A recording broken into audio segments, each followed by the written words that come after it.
Bismillahirrahmanirrahim. Alhamdulillahirabbil alamin wassalatu wassalamu ala asyrafil anbiya'i wal mursalin wa ala alihi wa sahbihi ajma'in. Subhanaka la ilma lana illa ma 'allamtana innaka antal alimul hakim. Rabbi shrah li sadri wa yassir li amri wahlul 'uqdatam min lisani yafqahu qawli. Amma ba'd. Alhamdulillah ala ni'matil Islam, alhamdulillah ala ni'matil iman, wa kafa biha min ni'mah. Allahumma sallimna li Ramadan wa sallim Ramadanan lana wa tasallamhu minna mutaqabbala. Allahumma sallimna li Ramadan wa sallim Ramadanan lana wa tasallamhu minna mutaqabbala. Allahumma sallimna li Ramadan wa sallim Ramadanan lana wa tasallamhu minna mutaqabbala. Amma ba'd. Alhamdulillah, segala puji bagi Allah Subhanahu wa taala di pagi hari ini, di bulan mulia ini, di hari-hari yang penuh dengan rahmatnya Allah Ta'ala, penuh dengan ampunan dari Allah, penuh dengan anugerah dari Allah Subhanahu wa Ta'ala. Kita dihadirkan di tempat mulia untuk mengkaji sesuatu yang mulia. Tidak ada sesuatu yang seindah Al-Quran di bulan Ramadan. Tidak ada sesuatu yang seindah ketika kita sedang bercakap-cakap dengan Allah Subhanahu wa Ta'ala. Tidak ada sesuatu yang lebih indah dibandingkan pemahaman-pemahaman Al-Quran yang kita dapatkan di bulan Ramadan, karena seperti yang dikatakan oleh Allah Ta'ala, Syahrul Ramadan alladzi unzila fihi al-Quran hudan linnasi wa bayyinatin minal huda wal furqan. Sungguh bulan Ramadan ini adalah bulan diturunkannya Al-Quran sebagai pemberi hidayah bagi seluruh umat manusia. Oleh karena itu, hidayahnya Ramadan, hidayah Al-Quran di bulan Ramadan tidak seperti hidayah Al-Quran di bulan-bulan selain Ramadan. Keindahan Al-Quran di bulan Ramadan dirasakan oleh para ahli-ahli sofa, orang-orang yang memiliki janji setia kepada Allah Subhanahu wa Ta'ala. Mereka memilih untuk mengasingkan diri bersama Al-Quran. Mereka memilih untuk berduaan dengan Al-Quran. Mereka memilih untuk nyari tahu tentang perkara-perkara Al-Quran, karena tahu persis seperti apa hidayah yang Allah Ta'ala tebarkan di dalam Al-Quran ketika dilakukan di bulan Ramadan. Maka duduknya kita di sini, ngajinya kita di sini, nyari ilmunya kita di sini, semoga menjadi pertanda kita ini dijadikan hamba-hamba yang baik, dijadikan hamba-hamba yang Allah Ta'ala pengen kita ini selamat dunia akhirat, yang Allah Ta'ala pengen ngangkat kita setinggi-tingginya, yang Allah Ta'ala pengen membersihkan kita, mengampuni dosa kita, memberikan kita perkara-perkara yang indah, yang dohirnya, yang batinnya, sebagaimana yang Allah Ta'ala berikan kepada manusia-manusia terdahulu. Berlalu 10 hari dari Ramadan kita minta sama Allah Ta'ala semoga yang kemarin ibadah kita diterima, dan yang selanjutnya dikuatkan, disabarkan, diistiqomahkan selalu sampai bisa nyampe di akhir Ramadan. Kita minta sama Allah Ta'ala semoga terawihnya kita lebih baik, bangun malamnya kita tambah baik, sahur berbukanya kita tambah baik, Al-Qur'annya kita tambah baik. Semua perkara-perkara kebaikan bisa kita lakukan nambah dan nambah, bukannya berkurang di hari-hari selanjutnya. Karena ini biasanya sudah mulai kumat ini, jadi mulai nginjak habis 10 hari pertama ini mulai kumat, musolanya sudah agak renggang, semangatnya sudah mulai kendor, jadi feel-nya sudah agak berkurang. Jadi yang kita minta sama Allah Ta'ala tetap pakemnya adalah imanan wahtisaban, penuh dengan keimanan dan selalu sabar sampai akhir Ramadan. Jadi kita tajdid terus, makanya dulu saya ingat ketika masih belajar, ketika masih belajar di Daruz Zahra di pondoknya Habib Umar, itu kalau sudah malam, kalau sudah malam-malam Ramadan selesai tarawih, kita ada taklim, itu di sela-sela kajian itu selalu guru kita ngajak terus-terusan untuk mentajdid niat. Jadi niat itu nawaitu sauma ghadin an adai fardhi syahri Ramadan hadhihi sanah lillahi ta'ala. Itu enggak diucapkan cuma sekali, enggak. Oke. Jadi nanti habis baca hadis niat, habis baca Al-Qur'an niat, habis baca qasidah ini niat, habis taklim sekitar sekian niat lagi, selesai ngaji niat lagi. Saya dulu mikir, kenapa kok sampai diulang-ulang ini niat? Oke. Kenapa kok sampai berkali-kali kita niat? Kan niat sekali aja sebenarnya sudah cukup. Niat sekali sudah bikin Ramadan kita atau puasa kita esok hari itu sah, sudah sah puasa kita. Tapi semakin kesini semakin saya ngerti kenapa kok kita itu perlu untuk terus-terusan memperbaharui niat. Karena itu tadi, kalau nggak ditajdid, kalau nggak diperbaharui, potensi untuk kendor itu besar sekali. Masih setane di kerangkeng, masih setannya katanya diikat di borgo dan lain sebagainya. Ternyata setan-setan yang sudah menjelma jadi manusia ini lebih banyak. Sudah 11-12 sama setan, aja awe-awe, ayo promo ini, ayo promo ini. Jadi setannya yang bentuknya manusia ternyata lebih baik. Ditambah lagi bukan cuma setan yang jadi musuh kita, tapi hawa nafsu kita sendiri. Hawa nafsu kita ini yang lebih parah lagi. Jadi dituruti. Alah, kamu lo sudah dapat sekian hari terawih, entuk Lailatul Qadari insyaallah. Jadi hatinya bicara seperti itu, sehingga lepas istiqomahnya, sehingga lepas ihtisaban atau kesabaran kita untuk bisa melaksanakan kebaikan-kebaikan itu rata di setiap malam-malam Ramadan dan juga di setiap hari-hari Ramadan. Al-Qur'annya biasanya nggih ngoten kan. Kalau awal-awal sak juz lali gitu. Garek separuh lah, enggak garek seperapat. Ya mugi-mugi istiqomah selalu, kuat selalu. Kita lanjutkan pembahasan kita masih di dalam suratul Kahf. Kita membahas tentang ayah wa hikayah. Ayat-ayat Al-Qur'an atau kisah-kisah di dalam Al-Qur'an. Dan sebenarnya umat Islam itu kalau mau mempelajari Al-Qur'an, mereka enggak butuh kisah lain. Mereka enggak butuh cerita lain, mereka enggak butuh hikmah yang lain, mereka enggak butuh pembelajaran dari kitab-kitab yang datang di akhir-akhir, karena semuanya ada di dalam Al-Qur'an. Karena semua kisah yang kita butuhkan ada di dalam Al-Qur'an. Setiap pembelajaran hidup, setiap pembelajaran kehidupan baik dunia sampai akhirat, semuanya sudah Allah Ta'ala ceritakan di dalam Al-Qur'an. Dan semuanya adalah kisah-kisah yang luar biasa indah. Kita masih bersama dengan Nabi Allah Musa. Salah satu nabinya Allah Ta'ala yang paling banyak kisahnya di dalam Al-Quran. Nabi Musa ini penyebutannya paling banyak di dalam Al-Quran, kisahnya juga paling banyak. Dan beliau ini adalah seorang nabi, salah satu nabi yang punya sifat lain daripada nabi-nabi yang lain.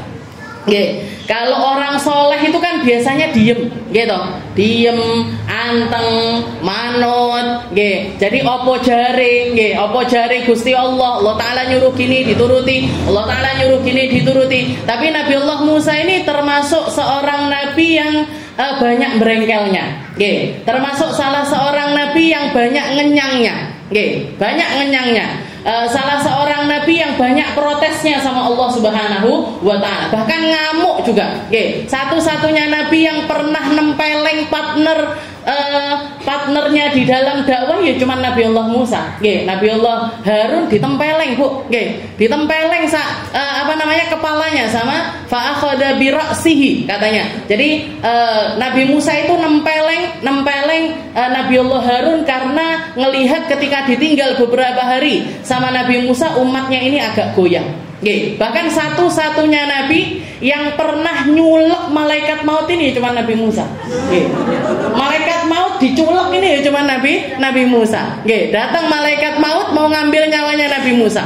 Katanya Nabi Musa, wahai malaikat maut, ana kalimullah, saya ini nabinya Allah Ta'ala yang bahkan pernah berbincang langsung dengan Allah. Kok kamu datang nggak pakai permisi, nggak pakai ngomong dulu, proposalnya belum nyampe kok sudah mau nyabut nyawa saya. Protes Nabi. Nabi Musa ditempeleng, ditempeleng sampai matanya copot, lepas sampean matanya malaikat maut. Dibawa malaikat maut juga bingung, cuman dapat perintah dari Allah buat nyabut nyawa, kok ujuk-ujuk ditempeleng sampai matanya lepas, ngadu sama Allah, ya Allah Gusti niki pripun niki. Saya kok ditempeleng ini sama Nabi Musa. Akhirnya sama Allah Ta'ala, ya sudah kamu datangi lagi dengan cara yang lembut, dengan ngomong dulu, minta izin dulu, nanti dia pasti bakalan luluh. Terus ini mata saya gimana? Dikembalikan sama Allah Ta'ala. Ya, dikembalikan sama Allah Ta'ala. Setelah itu balik lagi ke Nabi Musa dengan cara yang baru, nggak dengan cara yang lama. Setelah itu baru, oh ya kalau Allah Ta'ala memang berkehendak seperti itu, ya sudah saya mau aja. Makanya salah satu doanya Habib Ali Habsyi, kalau jenengan tahu Maulid Simtud Duror atau Maulid Habsyi, itu di dalam doanya beliau pernah mengatakan, waj'al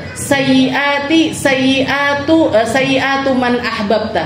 Ya Allah, kalaupun saya ini jadi orang pendosa, kalaupun saya ini melakukan sebuah kesalahan, jadikan kesalahanku itu engkau treatment dengan kesalahannya orang-orang yang engkau cinta. Karena Allah Ta'ala kalau sudah cinta kepada seseorang, gak peduli bu, mau dia kasar, mau dia banyak protesnya, mau dia pernah nempeleng malaikat maut sekalipun, kalau Allah Ta'ala sudah senang sama orang tersebut. Nabi Musa dicinta sama Allah Ta'ala. Allah Ta'ala senang dengan karakteristiknya Nabi Allah Musa, dan tahu persis semua yang keluar dari Nabi Musa ini keluar dari ketulusan imannya beliau. Keluarnya jadi protesnya, berengkelnya, marahnya sama Allah Ta'ala itu keluar dari rasa cintanya kepada Allah Subhanahu wa Ta'ala. Makanya katanya Habib Ali, ya Allah, kalaupun kami ini berdosa, jadikan kami ini berdosa dan engkau memperlakukan kami sebagaimana engkau memperlakukan orang-orang yang engkau cinta. Karena kalau Allah Ta'ala sudah cinta, terus sudah istilahnya rufi'al, enggak berlaku ini hukum manusia, ini enggak berlaku. Hukum harusnya begini, di treatment begini, enggak.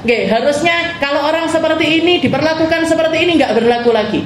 Kalau sudah sama orang yang dicinta. Begitu juga kita kan. Kita ini kalau sudah istilahnya dipleroi sama orang yang kita benci, sama dipleroi orang yang kita lagi seneng sama dia.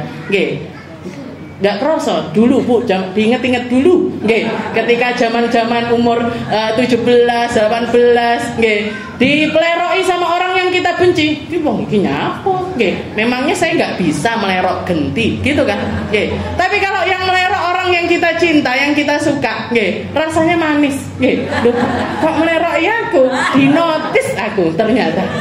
Ternyata dia merhatiin aku. Ternyata dia tahu dengan keberadaanku dan lain sebagainya. Begitu keadaannya. Allah Ta'ala ketika sudah cinta sama seorang hamba, Allah Ta'ala memberikan segalanya dengan caranya Allah Subhanahu wa Ta'ala. Nabi Musa ini banyak protesnya bu, banyak protesnya, dan selalu disampaikan. Berkatnya kita sholat 5 waktu kan juga karena protesnya Nabi Musa. Kalau Nabi Musa nggak protes, ini kita sholat 50 kali. Sholatnya 50 kali. Dan kalau jangan lihat Allah Ta'ala ketika mengisra mi'rajkan Nabi Muhammad SAW, Nabi Muhammad itu ketemu di langit pertama, ketemu sama Nabi Adam, langit kedua ketemu sama Nabi Allah Isa, Nabi Allah Yahya, langit ketiga ketemu sama Nabi Allah Idris, keempat dan lain sebagainya, sampai di langit yang keenam baru ketemu sama Nabi Musa. Jadi Nabi Musa ini nempati langit ke-6. Nempati langit ke-6. Di situ ketika Nabi Musa bertemu dengan Nabi Muhammad dan Nabi Muhammad mau berangkat lagi naik ke langit yang ke-7, nangis Nabi Musa. Nabi-nabi yang lain ditinggal sama Nabi Muhammad itu biasa-biasa aja. Tapi Nabi Musa nangis bu. Dikirain Rasul, kenapa ini Musa ini kok nangis? Ditanya sama malaikat Jibril, ma balu kata beki, kenapa kamu itu kok nangis ditinggal sama Muhammad ini, kenapa? Ternyata nangisnya itu bukan nangis sedih bu. Nangisnya itu nangis ngeresulullah. Nangis, dia bilang seperti ini. Nabi Musa mengatakan, ya Rabb, inna hadzal ghulam. Jadi ngomongnya ghulam itu kayak bahasanya orang tua ke anak muda. Jadi istilahnya ini junior saya. Ja'a min ba'di. Dia itu datang setelah saya. Tapi apa kabarnya? Nanti umatnya dia bakalan lebih banyak masuk surga ketimbang umatku ya Allah. Nggih. Jadi nangisnya itu yo ngalah. Iki juniorku, tapi kok ngalahne aku. Nggih. Ini junior saya toh, tapi kok malah ngalahin saya. Makanya di salah satu doanya Nabi Muhammad mengatakan rahimallahu akhi Musa. Nggih. Semoga Allah taala merahmati saudaraku Nabi Allah Musa. Faqad udiya aktsara min hadza fasabar. Dia itu mendapatkan berbagai macam ujian kehidupan itu bertubi-tubi. Oke. Nabi Musa itu luar biasa di dalam cobaan umatnya itu luar biasa. Oke. Makanya kisahnya banyak sekali di dalam Al-Qur'an. Kisahnya sama Shahibul Baqarah, oke, sama orang-orang yang disuruh nyari sapi. Kisahnya beliau ketika umatnya ini dikasih sama Allah taala manna wassalwa, oke, dijatah umatnya Nabi Musa Bani Israel ini dijatah sama Allah taala setiap harinya turun makanan dari langit. Nggih. Tapi disuruh gak boleh makan di sini aja, gak boleh dibawa pulang, tangga dibontroti. Nggih. Akhirnya Allah taala marah berkali-kali. Nggih. Menyelamatkan umatnya di sini, menyelamatkan umatnya di sini dan lain sebagainya, tapi umatnya ini tetap aja ada yang menyalahi aturan yang dikatakan sama Nabi Allah Musa. Katanya Nabi Muhammad rahimallahu akhi Musa faqad udiya aktsara min hadza. Beliau itu banyak ujian, lebih banyak daripada saya. Kalau Nabi Muhammad salah satu hal yang Allah taala berikan kepada beliau, Nabi Muhammad ini dikasih umat yang sendiko dawuh sama Nabi. Jadi setelah beliau berdakwah sekian puluh tahun, itu orang-orang yang sudah beriman ini imannya kuat, imannya rasikh. Nabi Muhammad bilang gini dituruti, suruh sholat, suruh nutup aurat, suruh bayar zakat, suruh perang, bahkan berperang mereka. Tapi kalau umatnya Nabi Musa dijak perang, Bu, perkataannya mereka idhab anta wa rabbuka faqatila fa nahnu hahuna qa'idun. Berangkat aja kamu Musa sama Tuhanmu, aku tak lingguh nang kene ndelok. Nggih, kok sing menang sapa? Kamu beserta Tuhanmu atau musuhmu itu tadi. Kalau umatnya Nabi Muhammad mengatakan idhab anta wa rabbuka ya Muhammad wa nahnu ma'aka muqatilun, berangkat kamu perang wahai Muhammad, kami akan selalu membersamaimu. Di depan, mau kamu taruh depan kah, kanan kah, kiri kah, belakang kah, suruh bawa panah, suruh bawa tombak, suruh bawa pedang, suruh naik onta, suruh naik kuda, kami akan ikut membersamai dirimu. Bahkan meskipun kami nggak punya apa-apa untuk berangkat perang, kalau engkau izinkan untuk perang, kami akan tetap berangkat. Ini umatnya Nabi Muhammad sallallahu alaihi wasallam. Jadi di langit ke-6 ketemu sama Nabi Musa. Langit ke-7 masih ketemu lagi sama nabi yang lain, yaitu Nabi Allah Ibrahim. Tapi ketika turun, ketika selesai dapat perintah sholat 50 waktu dari Allah taala, turun kan berarti ngelewati Nabi Ibrahim. Tapi Nabi Ibrahim cuma nanya, entok perintah apa Muhammad? Ya sholat 50 kali. Oh ya. Ngaten kok, ya gitu. Tapi begitu ketemu sama Nabi Musa, katanya Nabi Musa nggak iso, Muhammad nggak iso. Umatmu ini lebih lemah daripada umat saya. Umatmu lebih lemah daripada umat saya. Nggak kira kuat mereka sholat 50 waktu. Kalau kita ditanya sholat 50 waktu, kira-kira nek sing kuat?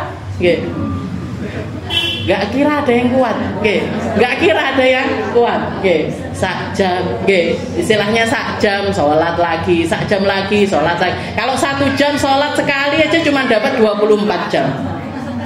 Kalau mau 50 sholat berarti setengah jam. Setengah jam sholat, setengah jam sholat. Katanya Nabi Musa nggak kira kuat, dinyang, ayo naik lagi, minta keringanan dari Allah, dikurangi 45, kurangi 40, sampai jadi tinggal 5 itu lah sama Nabi Musa, nyang neh.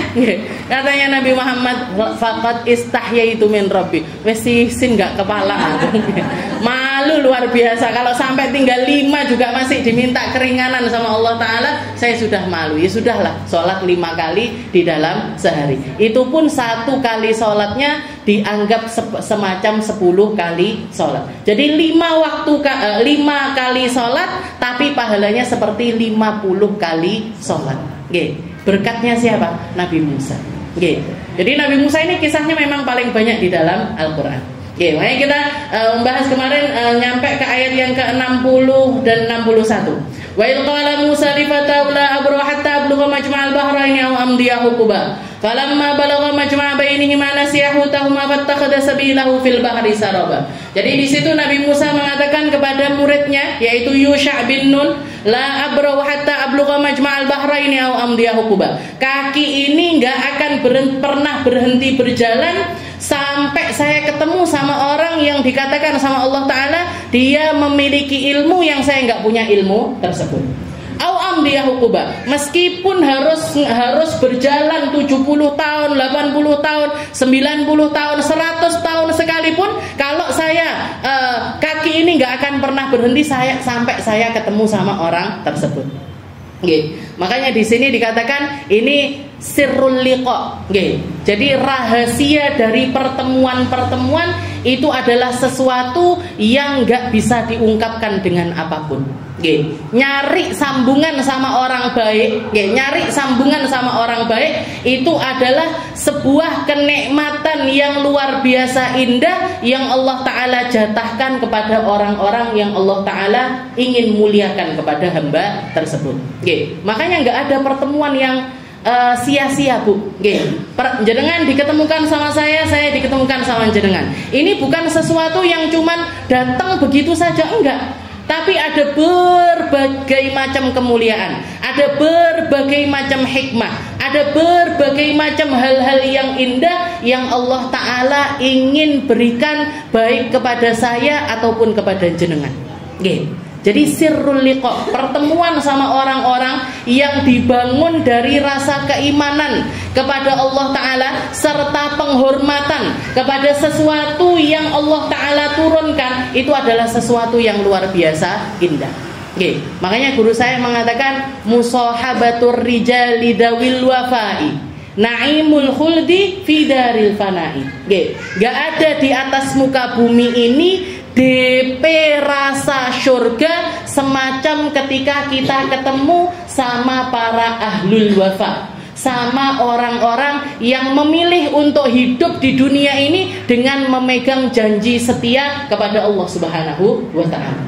Janji untuk setia sholat 5 waktu, janji untuk setia menambahi sholat-sholat sunnah, janji untuk setia puasa Ramadan, janji untuk setia nambahi ibadah-ibadah selain puasa.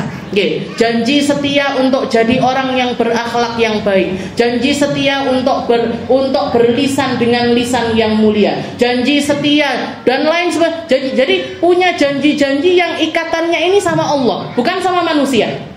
Kalaupun misalkan perempuan hormat sama suaminya, perempuan hormat sama suaminya, bukan semata-mata penghormatan atas suami, tapi penghormatan karena Allah Ta'ala memerintahkan itu kepada kita. Ketika kita mendidik anak-anak kita, bukan cuma semata-mata dia anak kita ibu mereka, enggak, tapi karena hubungan ini pengen saya bawa sampai ke hadapan Allah Ta'ala. Kalaupun misalkan kita kerja nyari harta, ngumpulin duit, bukan cuma sekedar untuk ngelihat saldo rekening saya, aset saya berapa, rumah saya berapa, bukan, tapi untuk menambahi perjuangan-perjuangan yang lainnya. Jadi tetap silahnya ilallah, tetap hubungannya sama Allah, bukan tentang manusia, bukan tentang rasa yang dirasakan oleh manusia, bukan cuman pertemanan jasadiyah, tapi pertemanan rauhaniyah. Ini yang mampu menembus masa, ini yang mampu menembus zaman, ini yang mampu menembus tempat, ini yang mampu menembus segala sesuatu. Semua yang terbatas akan hilang ketika kita sambungannya sama Allah Ta'ala. Kam min qaribin ba'id wa kam min ba'idin qarib. Berapa banyak orang yang jauh itu dekat dan berapa banyak orang dekat itu jauh. Sekarang misalkan saya tanya kepada jenengan semuanya, Bu, pengen umroh napa mboten? Pengen tawaf apa enggak? Pengen sa'i apa enggak? Semuanya kita jauh dari Mekah, tapi hati kita pengen ke sana. Kita pengen ziarah kepada Nabi Muhammad. Kita pengen berada di tempat-tempat mulia. Entah kapan, mungkin suatu saat insya Allah bakalan dikabul sama Allah Ta'ala secara langsung. Tapi kalau jenengan lihat ketika kita di sana, ketika orang-orang yang pernah umroh, yang pernah haji, apakah semuanya punya rasa semacam orang-orang yang berada di tempat yang jauh? Enggak, Bu. Abah saya itu pernah nemuin di hari-hari haji. Kebetulan dapat kloter agak akhir, nggih. Jadi nyempeti Mekah itu sepi, nggih. Ada satu orang Indonesia, nggih, orang Indonesia, nggih, berdiri di dalam masjid, di Masjidil Haram ini, nggih, di Masjidil Haram. Berdiri teriak-teriak, nggih. Berdiri teriak-teriak sambil ngomel-ngomel. Aku ini ngapain sih di sini? Nggih. Aku ini ngapain di sini? Apa nggak ngerti? Saya itu di Indonesia repot. Saya itu di Indonesia banyak meeting. Saya itu di Indonesia ngurusi ini, ngurusi itu, ngurusi ini, ngurusi itu. Nggih. Padahal dia ada di tanah haram, Bu, tapi nggak bisa menikmati ibadah. Nggak tahu betapa berharganya waktu yang sedang dia habiskan di tempat tersebut. Makanya ketika orang tawaf wada, nggih, tawaf yang terakhir, nggih, tawaf yang terakhir, itu jenengan akan menemukan dua air mata, nggih. Akan menemukan dua air mata. Satu air mata kepuasan, yang satunya lagi air mata penyesalan. Oke. Kenapa? Yang nyesel ini apa? Yang gimana? Yang nyesel ini adalah orang-orang yang menyia-nyiakan waktunya ketika di sana. Oke. Dadi wis teko kono, salate malah ning hotel. Banyak apa ndak? Akeh, Bu. Oke. Jadi bukan tahiyatul masjid, tahiyatul hotel. Oke. Jadi berapa banyak orang yang ketika di sana justru malah disibukkan untuk belanja, untuk nyari oleh-oleh lah, untuk ini itu, perkara dunia dibawa sampai ke tempat-tempat mulia. Bahkan kemarin saya masih ngelihat, jadi ngelihat di video-video di Masjidil Haram, Bu, banyak orang jejer-jejer di pojok-pojokan tembok, buka HP, ngapain coba? Nge-game. Nge-game, jangan bayangkan. Ini kenapa kok bisa seperti itu? Mereka dekat sama tempat mulia, tapi hatinya nggak didekatkan sama Allah. Kam min qaribin ba'id wa kam min ba'idin qarib. Berapa banyak orang dekat tapi jauh, dan berapa banyak orang jauh tapi dekat. Mungkin jarak waktu kita sama Nabi Muhammad ini 1400 tahun. Tapi ketika hati kita terpaut sama Nabi, hati kita punya rasa cinta sama Nabi, hati kita punya keinginan untuk selalu bersama-sama dengan Nabi, itu yang nembus ruang dan juga waktu. Jadi besar kemungkinan bakalan dikumpulkan sama Nabi nanti di akhirat. Besar kemungkinan bakalan ada di tempat yang sama beserta dengan orang-orang yang mulia. Wa idh qala Musa li fatahu la abrahu hatta ablugha majma'al bahraini aw amdiya huquba. Jadi ini sumpahnya Nabi Musa. Saya enggak akan berhenti berjalan sampai saya ketemu orang yang dimaksudkan sama Allah Ta'ala. Sampai saya ketemu sama orang mulia itu, yang dia punya ilmu yang saya nggak punya ilmu tersebut. Setelah itu Allah Ta'ala mengatakan, falamma balagha majma'a bainihima nasiya hutahuma fattakhadha sabilahu fil bahri saraba. Ketika mereka sudah sampai di perbatasan antara dua laut, di perbatasan antara dua laut, di situ Yusha melihat kejadian, di mana ikan bekal yang dikatakan sama Allah Ta'ala pertanda kalau di situ adalah tempatnya Nabi Allah Khidir, nanti ikan itu akan hidup lagi dan masuk ke dalam lautan. Yang melihat Yusha, dikatakan Yusha ini ngelihat ikan yang ada di tempat bekal itu tadi tiba-tiba dihidupkan kembali oleh Allah Ta'ala. Dia gelepar-gelepar di dalam tempatnya. Setelah itu loncat keluar, nggak langsung ke laut tapi melipir. Jadi kalau kan pasir ini biasanya di pantai itu, jadi ikannya itu melipir di pantai itu tadi sampai begitu dekat sama laut, begitu dekat dengan perbatasan antara dua laut tersebut, tahu-tahu Allah Ta'ala membukakan satu lubang. Jadi kayak gua tapi di laut. Kayak lubang tapi tempatnya di dalam laut. Ketika ikan itu mendekat, nyemplung ke tempat tersebut. Katanya Yusha ketika itu yang ada di dalam pikirannya, ki kudu ndang tak lapor nih. Ini harus saya laporkan sama guru saya. Harus saya laporkan kepada Nabi Allah Musa. Tapi ketika dia pergi untuk lapor, nasiyahu tahuma. Dilupakan sama Allah Ta'ala. Dikasih lupa, dikasih nggak inget, karena mungkin teralihkan dengan suasana atau teralihkan sama obrolannya Nabi Allah Musa, sehingga mau lapor lali, mau ngomong lupa, mau cerita lupa. Nasiyahu tahuma fattakhadha sabilahu fil bahri saraba. Sehingga ikan itu tadi wis ilang, nggih, masuk ke dalam lubang tersebut. Masuk ke dalam lubang tersebut. Falamma jawaza qala li fatahu atina ghadana laqad laqina min safarina hadza nasaba. Sampai akhirnya malam itu mereka istirahat, nggih, nginep di tempat tersebut, nggih, nginep di tempat tersebut. Setelah itu besoknya melanjutkan perjalanan lagi, nggih.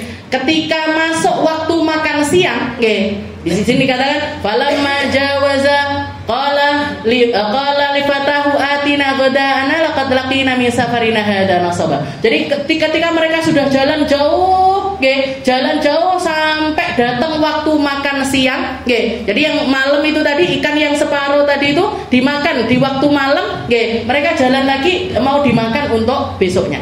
Katanya Nabi Musa, atina ghadana, ayo kasih makan siang kami. Nggih, makan siang itu jamnya sebelum zawal, nggih, sebelum zuhur. Jadi dulu ngeten, Bu, nggih. Di dalam bahasa Arab itu, nggih, di dalam bahasa Arab waktu makan atau jam makan itu sebenarnya cuma ada dua. Makan siang sama makan malam. Nggih. Jadi futur atau sarapan itu sebenarnya bid'ah. Tahu bid'ah gitu. Nggih, sesuatu yang baru.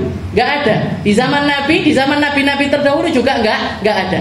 Jadi dulu orang kalau nyebut makan di waktu siang, nggih, makan di waktu siang itu namanya ghada. Makan di masa setelah habis duhur itu asya, makan malam. Ya makan ya cuma dua itu aja. Enggak ada nyemil sore, enggak ada snack tengah hari, enggak ada cemilan sebelum tidur, enggak ada. Makan cuma dua kali itu aja. Nggih. Dan itu cukup sebenarnya buat manusia ini hidup. Nggih. Makanya ketika puasa kita itu sebenarnya enggak apa-apa. Nggih. Ada istilahnya ada buka, ada sahur. Nggih. Dua waktu itu aja yang diperhitungkan sama Allah Ta'ala. Karena manusia ini sebenarnya nggak perlu makan 3 kali, itu nggak perlu. Nggih. Mewong Indonesia tok. Nggih. Peng telu sego kabeh bisa. Lek nggak sego ndredeg. Nggih. Atina ghadana. Katanya Nabi Musa ketika sudah melewati jauh, beliau bilang sama Yusha, atina ghadana, ayo kasih makan kita, keluarin bukaan. Nggih. Bukaan makan siang kita. Nggih. Faqad laqina min safarina hadza nasaba. Aku kok ngerasa sudah payah sekali ya. Nggih, perjalanan ini sudah capek sekali, saya butuh asupan makan. Nggih. Dan para ulama mengatakan kalau kita lihat, nggih, di perjalanan pertama mulai dari tempatnya Nabi Musa sampai ke tempat yang dimaksudkan sama Allah Ta'ala, nggih, Majma'al Bahrain, itu Nabi Musa enggak merasakan rasa penat sama sekali. Nggak capek blas, nggih. Dan itu tandanya orang kalau sudah menikmati pertemuan atau menikmati keilmuan atau menikmati sebuah tujuan, maka nggak akan pernah merasakan rasa capek di dalam perjalanan tersebut, nggih. Orang kalau sudah tahu ini, nggih, mau ketemu sesuatu yang mulia atau yang indah di dalam dirinya, nggak akan terasa capek. Ya, nggak akan terasa capek. Jangan rasakan itu. Ya, itu berlaku di dalam segala hal. Ya, anaknya jenengan misalkan wisuda di Surabaya, ya, wisuda kuliah di Surabaya, berangkat dari rumah ini nggak capek sama sekali. Ya, make upnya on point dari Tulungagung sampai ke nggak kober turu, nggak kober ngapa-ngapain. Ya, excited sekali. Ya, perjalanan berangkat itu mesti selalu berbeda sama perjalanan pulang.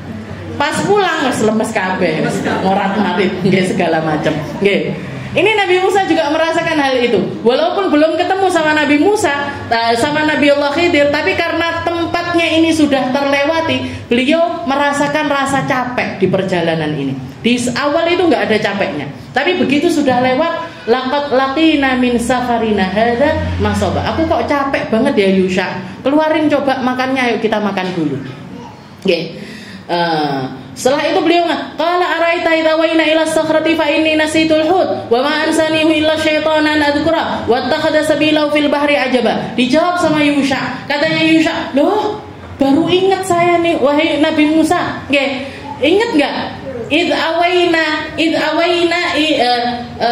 araita id awaina ila as-sakhra. Apa jenengan ingat waktu tadi malam kita mau berangkat istirahat itu tadi? Nggih. Saya itu melihat kejadian yang luar biasa. Apa Allah kejadiannya. Ikan ini yang mau kita makan ini tahu-tahu keluar, tahu-tahu gelepar hidup lagi, padahal sudah kita makan separuh, tapi dia hidup lagi. Setelah itu keluar dari tempatnya, melipir di pantai, tahu-tahu di lautan itu keluar lubang dan dia masuk ke dalam lubang tersebut. Wa ma ansanihu illa syaitan an adkura. Saya itu lupa sak plengan wahai Nabi Musa. Dan kayaknya sekarang yang ngingetin saya ini setan ini kayaknya yang ngingetin saya. Jadi ngalahin setan. Si Yusha ini tadi. Wa ma ansanihu illa syaitan an adkura. Wa takhadha sabilahu fil bahri ajaba. Dan saya ketika melihat itu sebenarnya pengen langsung cerita, tapi nggak tahu kenapa kok saya lupa. Padahal itu kejadian yang menakjubkan sekali. Kalau waktu itu zamannya HP mungkin sudah langsung tak rekam. Live TikTok sama live Instagram. Saking ajaibnya apa yang saya lihat. Qala dzalika ma kunna nabghi fartadda ala atharihi ma qasasa. Katanya Nabi Musa, "Lah kuwi sing tak karepne." Dzalika ma kunna nabghi. Yang kita cari itu wahai Yusha. Fartadda ala atharihima qasasa. Maka akhirnya mereka putar balik lagi berangkat menuju ke tempat yang diceritakan sama si Yusha ini tadi. Dan kalau kita lihat di sini nggak ada protesnya Nabi Musa. Padahal kalau kita tahu karakternya Nabi Musa gampang protes. Mungkin kalau saya saat tempeleng ini Yusha. Tapi kenapa kok di sini malah justru Nabi Musa itu nggak marah sama sekali? Fartadda ala atharihima qasasa. Katanya hikmahnya para ulama mengatakan, jadi orang itu kalau sudah perjalanan atau kalau sudah komitmen untuk melakukan sesuatu, mau bikin perkara bersama-sama, maka suka dukanya itu ditanggung bersama. Kita harapkan ataupun yang kita tidak bisa prediksi terjadi, maka itu juga harusnya ditanggung bersama.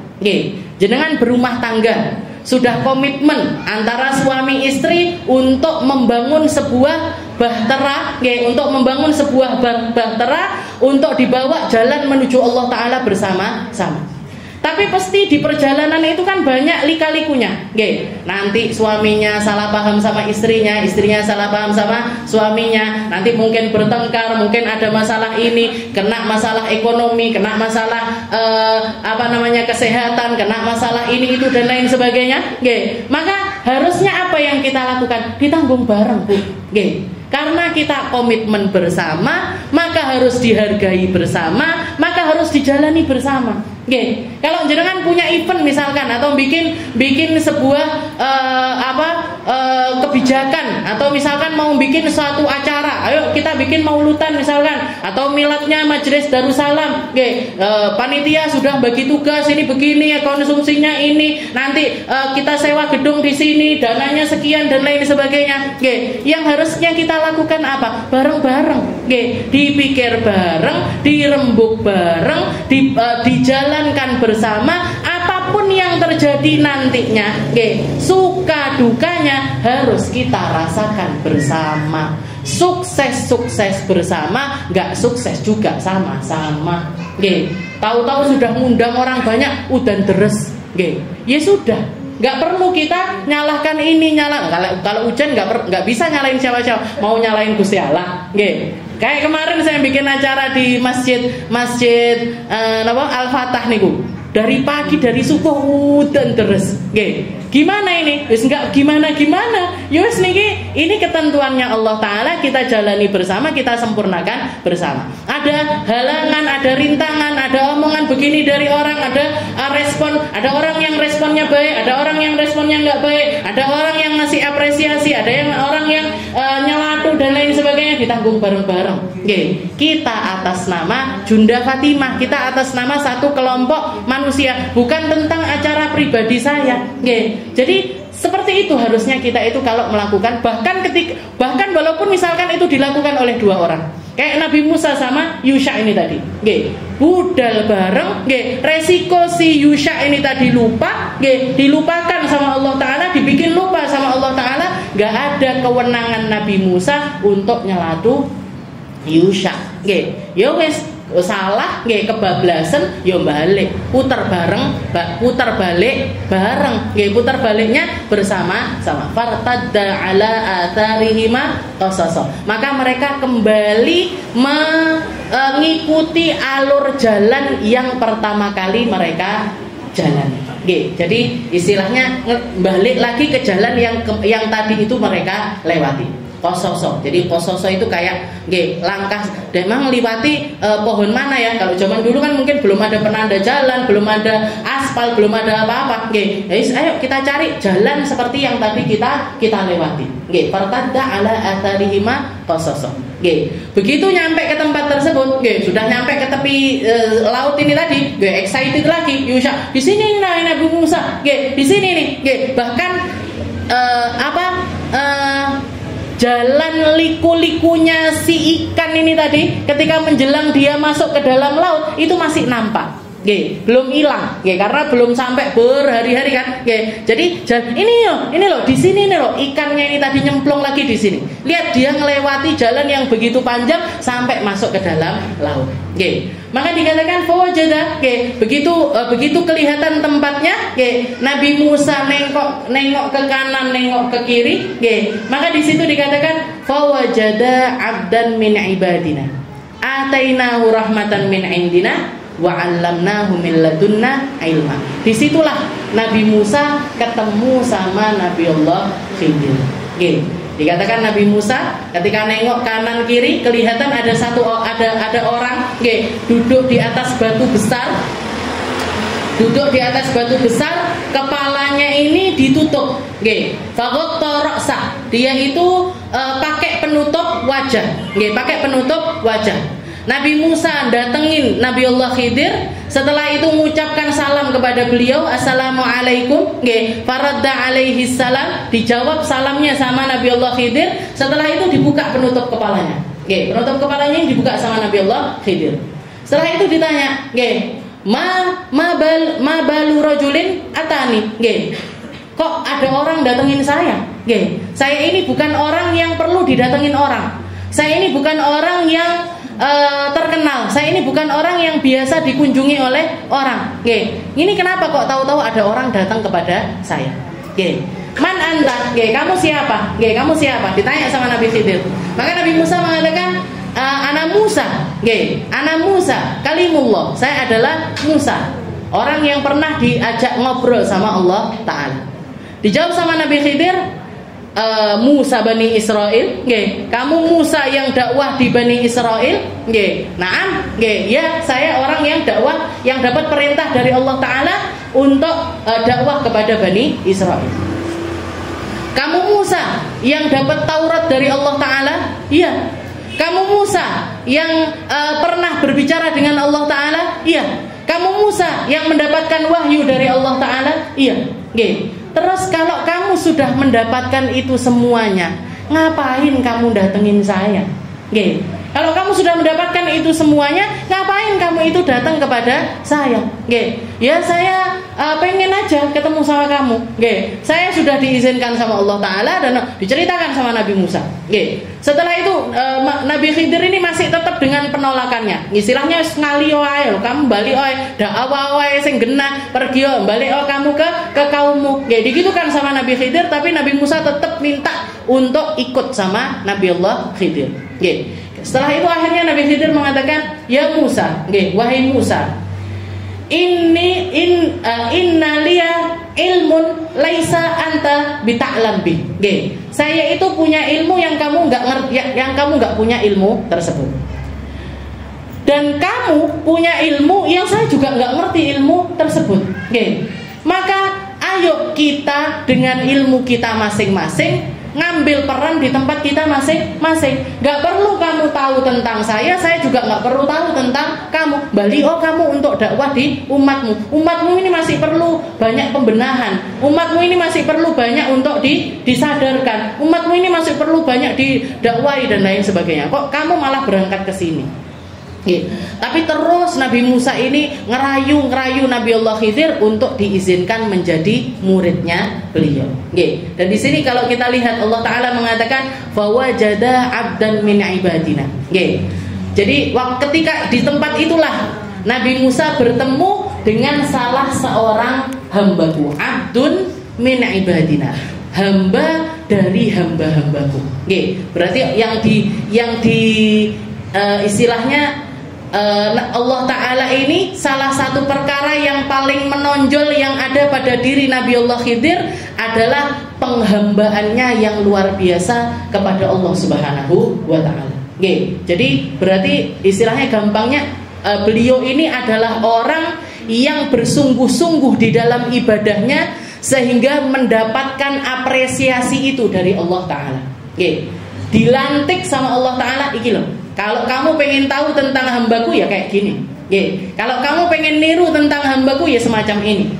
Kalau kamu paham makna penghambaan kepada Allah Ta'ala yang sesungguhnya, seharusnya kamu menirukan sifat-sifat semacam hamba-hambaku ini. Fawajada abdan min ibadina. Enggak cuman sampai di situ, Bu. Atainahu rahmatan min indina. Dia adalah seorang hamba yang rahmatnya Allah Ta'ala meliputi dirinya. Atainahu min rahmatina. Dia adalah orang yang kami berikan rahmat kami. Wa 'allamnahu min ladunna ilma. Dan kami memberikan kepada hamba tersebut ilmu yang langsung datang dari Allah tanpa perantara. Kalau nabi-nabi syariat, nabi-nabi semuanya, nabi-nabi, rasul-rasulnya Allah Ta'ala yang dapat perintah untuk dakwah kepada umat, itu kan Allah Ta'ala ngasih wahyu lewat malaikat Jibril disampaikan kepada nabi tersebut. Terus seperti itu, selalu ada perantara di antaranya, yaitu malaikat Jibril. Nabi Muhammad bahkan seperti itu. Isra Mi'raj didampingi, naik ke atas langit didampingi. Cuman yang perkara yang langsung dari Allah kepada Nabi Muhammad ini cuman sholat 5 waktu. Gak ada perantara di antaranya.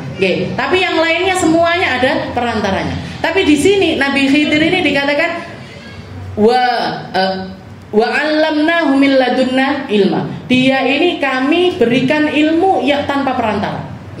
Kami memberikan ilmu kepada Khidir ini tanpa adanya perantara.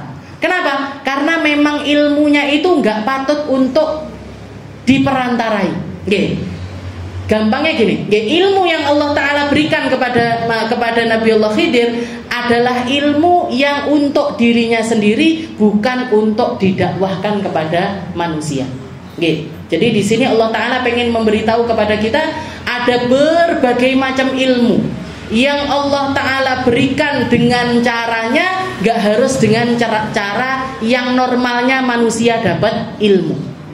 Orang dapat kalau dalam logikanya manusia atau kebiasaannya manusia, katanya para ulama, laisal nggak ada bayi yang lahir aliman, itu nggak ada. Ta'allam, laisal mar'u yuladu aliman.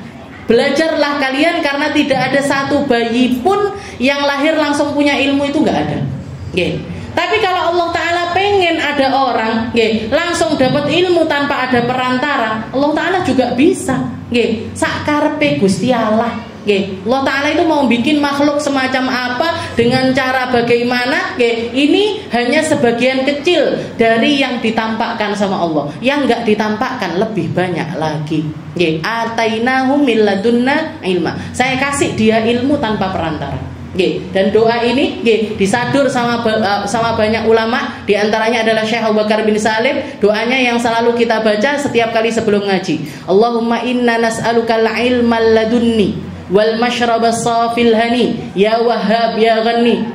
Kenapa kita minta apa yang kita minta? Ya Allah, kami minta ilmu yang datang langsung darimu, ilmu ladunni. Allahumma inna nas'alukal ilmal ladunni. Ya Allah, berikan kami ilmu yang langsung daripada Engkau, wal mashrabas safil hani, dan air minum yang jernih, yang indah, yang menyegarkan. Ya wahhab, wahai zat yang maha pemberi. Ya ghani, wahai zat yang maha kaya. Apa yang kita maksud kita minta dan dengan ilmu ladunni itu? Karena ada banyak ilmu. Kita ilmu itu kita dapatkan secara talaqi semacam ini. Yang jenengan dulu nggak ngerti tentang kisahnya Nabi Musa, sekarang ngerti. Yang dulu nggak ngerti tentang hikmahnya Nabi Musa sekarang ngerti. Yang dulu nggak ngerti tentang Nabi Allah Khidir sekarang ngerti. Setelah kita dapat ilmunya. Tapi ilmu tersebut adalah ilmu yang masuk ke otak kita saja. Belum tentu bisa kita amalkan dengan hati kita. Di sini kita melihat dua orang hamba Allah Ta'ala yang sama-sama berjalan di jalannya Allah. Kita kalau mau nirukan Nabi Musa, istilahnya ilmunya ada, ilmunya ada. Tapi untuk ngamalkan seperti Nabi Musa ini nggak bisa kecuali pakai ilmu laduni. Kita ngerti tentang ikhlas, tapi untuk jadi orang ikhlas itu kalau dikasih sama Allah Ta'ala baru bisa. Kita ngerti ilmunya khusyuk, tapi kekhusyuan itu datangnya dari Allah Ta'ala. Kita tahu ilmunya riya, yang namanya hasud, yang namanya dengki, yang namanya iri, tidak boleh sombong dan lain sebagainya. Tapi masih seringkali hal-hal semacam ini masih kita lakukan. Kenapa? Karena laduninya belum ada. Jadi istilahnya yang ilmu itu orang bisa mendapatkan dari mana saja, tapi hidayah dan inayah itu semata-mata dari Allah Subhanahu wa Ta'ala. Makanya yang kita minta, Allahumma inna nas'alukal ilman ladunni. Ya Allah, kasih saya ilmu yang tanpa perantara. Yang tanpa perantara ini ilmu yang bagaimana? Ilmu yang bisa kita praktekkan di nyata, secara nyata. Tahu pahalanya sholat, tapi masih banyak yang berat untuk sholat sunnah. Ngerti kalau misalkan kita begini ini salah, tapi masih aja kita jadi orang yang semacam itu. Makanya nggak bosan-bosan setiap kali kita ngaji, Allahumma inna nas'alukal ilman ladunni wal masyraba safil haniyah wa habya wanni. Ya Allah, njaluk neh. Ya Allah, nggak me ilmu neng utek, tapi ilmu di hati. Ya Allah, bukan ilmu secara dohir aja, tapi ilmu secara batin juga. Ya Allah, bukan ilmu yang cuma di lisan aja, tapi ilmu yang bisa saya praktekkan secara nyata. Jadi di sini fawajada 'abdan min ibadina atainahu rahmatan min indina wa 'allamnahu min ladunna ilma. Qala lahu Musa, hal atabi'uka 'ala an tu'allimani mimma 'allimta rusyda. Setelah itu mulailah percakapan antara keduanya, antara Nabi Musa sama Nabi Allah Khidir. Yusha di mana ini? Yusha di kongkon mulih, Bu. Karena sudah selesai, kebutuhannya Nabi Musa sudah selesai sama Yusha, dan yang punya kepentingan untuk bicara langsung ataupun dapat ilmu langsung dari Nabi Allah Khidir ini juga Nabi Allah Musa saja, maka Yusha-nya disuruh pulang sama Nabi Musa. Di situ tinggal berdua aja. Pertama kali yang diucapkan sama Nabi Musa, bitta'addub, dengan penuh adab, dengan penuh ketawaduan, dengan hati yang benar-benar serius untuk nyari ilmunya Allah, bukan untuk pembanding diri, bukan untuk nakar diri, bukan untuk melihat tentang kapasitas diri. Rasa-rasa itu semuanya nggak ada sama sekali di dalam diri Nabi Allah Musa. Semata-mata beliau nyari ilmu. Saya nggak punya ilmu, orang ini punya ilmu, saya mau belajar. Padahal kalau biasanya orang, kalau punya rival, punya rivalitas, atau punya orang yang setara, atau punya kesamaan yang sama, ini kadang-kadang kalau melakukan perkara-perkara bersama-sama itu nggak tulus dari hati untuk melakukannya secara bersama. Tapi kadang-kadang ngetes. Jadi orang datang ke tempat ke majelis ini misalkan, datang ke sini, insya Allah, tapi di sini nggak ada. Jadi kadang-kadang ada orang datang, ngaji, niatnya bukan untuk ngaji, tapi melek roh, sudah minahi piye to, ngajinya gimana? Nanti kalau dia orang yang kritis atau punya background ilmu atau pernah mondok dan lain sebagainya, jajal engko tak teko aneh, barang tentang pertanyaan ini yang sulit, bukan untuk nyari tahu tentang ilmu tersebut, tapi sekedar untuk ngetes saja, ngetes tenan anu apa ndak, ini selevel saya sama saya apa enggak, nah seperti itu. Padahal Nabi Musa ini secara dohir, dan semua ulama sepakat Nabi Musa sama Nabi Khidir ini kalau ditimbang mana yang lebih afdol? Nabi Musa. Nggih, Nabi Musa derajatnya lebih tinggi di sisi Allah Ta'ala ketimbang Nabi Allah Khidir. Lebih dicinta sama Allah Ta'ala ketimbang Nabi Allah Khidir. Lebih penghambaannya di atasnya Nabi Allah Khidir. Ilmunya di atas Nabi Khidir. Ibadahnya di atas Nabi Allah Khidir. Semuanya di atasnya Nabi Allah Khidir. Nggih. Tapi beliau datang, lihat kata-katanya. Beliau mengatakan qala lahu Musa. Nggih, Nabi Musa ngomong sama Nabi Khidir, hal attabi'uka, apa boleh saya ngikut kamu? Nggih. Izinkan saya untuk jadi makmummu. Izinkan saya untuk jadi muridmu. Izinkan saya untuk mengikuti dirimu di dalam perjalanan hidupmu, biar saya ngerti ilmu-ilmu yang dimaksudkan sama Allah Ta'ala dititipkan kepadamu, nggak dititipkan kepada saya. Oke, lihat kata-katanya beliau, hal attabi'uka, boleh nggak saya ikut kamu? Oke, bukan yuk lingkuh bareng, yuk diskusi bareng, yuk ngobrol bareng, enggak. Oke, ayo kita katanya kan kamu punya ilmu, saya punya ilmu, ayo kita adu ilmu kita, enggak. Ayo kita debat di dalam keilmuan kita, ayo kita adu argumentasi, enggak sama sekali. Dienolkan dirinya, dihabiskan keilmuannya, dihabiskan harga dirinya, dihabiskan segala apa yang beliau merasa miliki, dihabiskan semuanya semata-mata untuk bisa dapat ilmu yang baru. Dan kita kalau mau dapat ilmu yang sebenarnya ilmu, harusnya seperti itu. Ben ngaji dikosong nih, ben ngaji dikosong nih, ben ngaji dikosong nih. Biar apa? Biar keisi. Karena kalau kita datang dalam keadaan kita merasa kita berisi, kita ngerasa diri kita ini punya ilmu, kita ngerasa diri kita ini faham, nggak bisa masuk faham yang lain, nggak bisa masuk ilmu yang lain. Jadi hal attabi'uka ala an tu'allimani mimma ullimta rusyda. Katanya Nabi Musa, apa boleh saya ikut kamu biar saya bisa belajar darimu apa-apa yang Allah Ta'ala tunjukkan di dalam dirimu.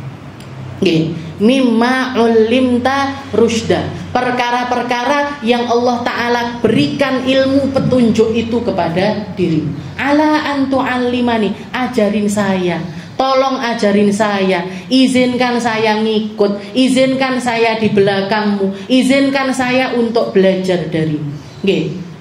Ketawaduan macam apa ini? Ketawaduan macam apa? Keikhlasan macam apa? Kesombongan yang bisa dikatakan sombongnya itu di nol nih. Perasaan rasa-rasa yang biasanya dimiliki sama orang yang merasa itu dinolkan sama Nabi Allah Musa. Dinolkan sama Nabi Musa.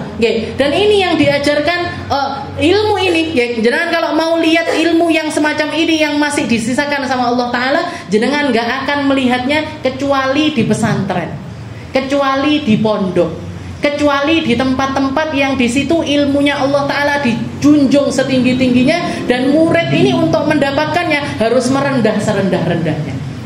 Merendah serendah-rendahnya. Jangan kalau ngelihat murid pesantren itu kalau mau salim sama gurunya, gak mek gini tok bu, gak mek gini aja, dicapcup sampai peng 5 kadang-kadang.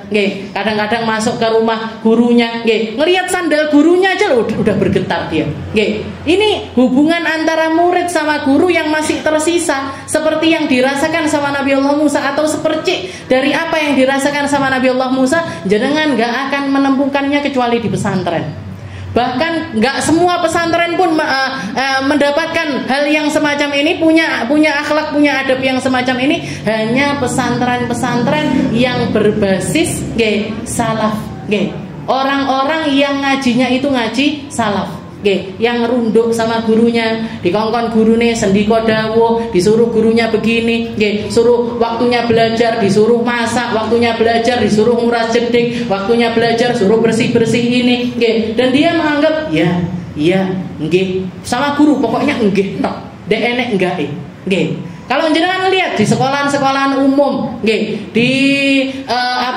fakultas-fakultas, di kampus-kampus, di sekolah-sekolah modern dan lain sebagainya, hilang bu ilmu kayak gini, udah hilang. Bahkan kalau dulu masih mending istilahnya murid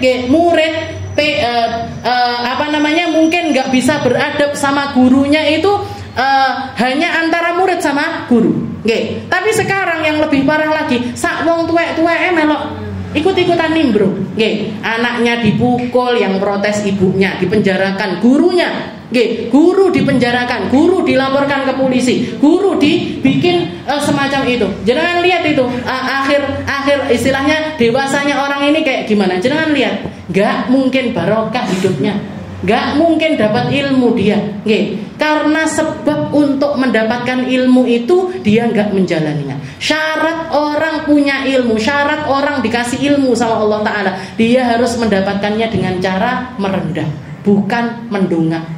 Harus merendah, bukan merasa. Harus tawadhu, bukan sombong. Nggih. Bahasanya ilmu itu kalau bisa ngomong, nggih, ilmu itu kalau bisa ngomong. Atini kullak, utika ba'di. Kasih aku semuanya. Istilahnya hartamu, waktumu, fokusmu, nggih. Semua yang kamu punya kasihkan kepada aku. Utika ba'di. Kamu tak kasih sebagian dari aku. Itu bahasanya ilmu. Kalau kamu kalau kamu separuh sama aku, nggak tak kei apa-apa. Kalau kamu nggak bisa ngambil hatiku, nggih, maka aku nggak akan memberikan apapun kepada diri.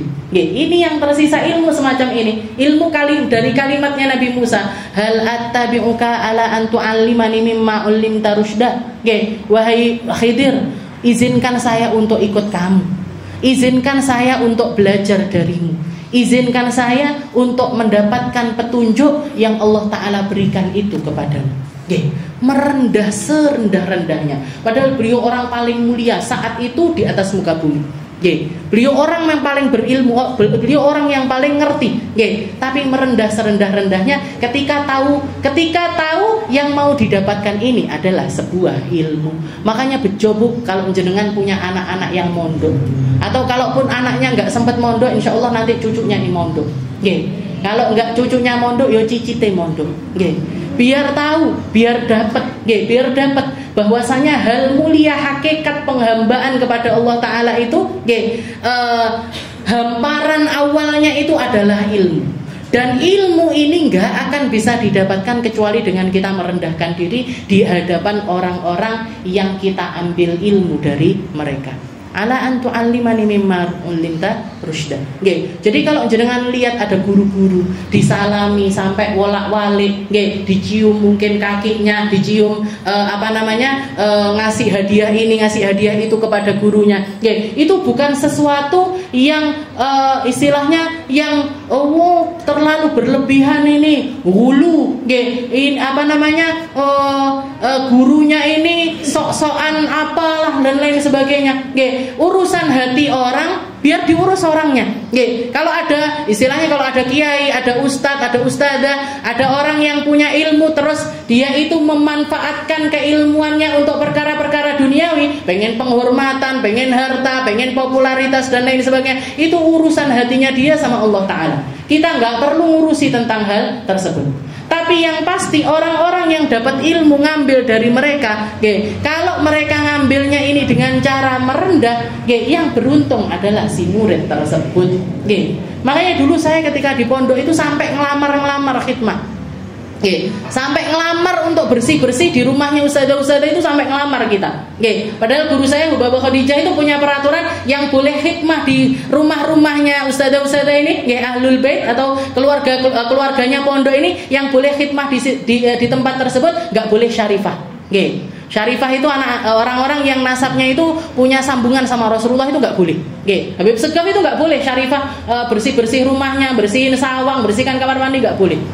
Jadi kita ini satu-satunya kesempatan syarifah untuk khidmah itu di kantornya Ustadzah Khadijah. Saya ketika pulang dari pondok, pulang dari Hadramut, memang niat khidmah 2 tahun di situ, itu selama berminggu-minggu saya setiap habis subuh nongkrongi di depan rumahnya Ustadzah Khadijah, nunggu beliau wiritan, nunggu beliau selesai baca Al-Quran subuh dan lain sebagainya, minta izin biar boleh bersih-bersih kantor. Nggak boleh seminggu, 2 minggu, 3 minggu, sampai berbulan-bulan. Baru setelah yang khidmah ini kawin satu, nikah, baru saya diizinkan untuk khidmah di situ. Khidmah bersih-bersih, nguras jeding, ngepel lantai, ganti spray dan lain sebagainya. Tapi istilahnya asarul khidmah. Nggih, jenengan tanyakan sama semua orang yang ilmunya itu terlihat kebermanfaatannya, nggih, lebih yang terasa itu lebih besar mana, nggih, asar dari ilmu yang mereka belajar, nggih, semacam ini atau dari khidmahnya mereka. Semuanya bakalan bilang dari khidmah, nggih. Jadi barokahnya ilmu itu ada di khidmah. Barokahnya ilmu itu ketika kita merendah kepada guru-guru kita. Hal attabi'uka ala an tu'allimani mimma 'allamta rusydan. Qala, nggih. Nah, ini tapi jadi masih negosiasi, nggih, antara Nabi Musa sama Nabi Allah Khidir. Beliau masih sudah merendah seperti itu. Jawabannya Nabi Khidir, qala innaka lan tastati'a ma'iya sabra. Wahai Musa, kamu itu nggak mungkin bisa sabar sama aku. Kamu itu nggak mungkin sanggup melihat ilmuku. Kamu itu nggak mungkin sanggup jalan sama aku aja, nggak mungkin sanggup kamu. Nggih. Qala innaka lan tastati'a ma'iya sabra. Kamu nggak akan bisa sabar bersamaku. Wa kaifa tasbiru ala ma lam tuhit bi khubra? Gimana kamu bisa sabar wong ilmu yang Allah taala berikan kepadaku ini adalah ilmu yang enggak patut untuk kamu memiliki ilmu tersebut. Ini porsiku, porsimu ada sendiri. Ini jatahku, jatahmu ada sendiri. Ini kemampuan yang Allah taala berikan kepadaku, itu kemampuan yang Allah taala berikan kepada. Kaifa tasbir ala ma lam tuhit bi khubra? Nggih, kamu mesti banyak protesnya. Nggih, nanti aku bunuh orang, kamu mesti protes. Nanti aku ngerusain kapal, kamu mesti protes. Nanti aku benahin tembok, kamu mesti protes. Kaifa tasbir ala ma lam tuhit bi khubra? Nggih, gimana kamu bisa sabar tentang ilmu yang memang Allah taala tidak menghendaki kamu untuk mendapatkan ilmu tersebut.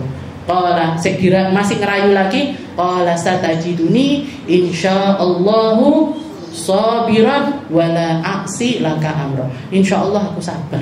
Nggih. Wis insyaallah wis, insyaallah. Nggih, tapi tetap pakai kalimat insyaallah. Jadi istilahnya 90%-nya itu beliau wis pokoknya aku milik, pokoknya aku tak niati wis, aku tak berusaha semaksimal mungkin. Aku enggak akan maksiat, aku enggak akan menyalahi kata-katamu, nggih. Aku akan berusaha semaksimal mungkin.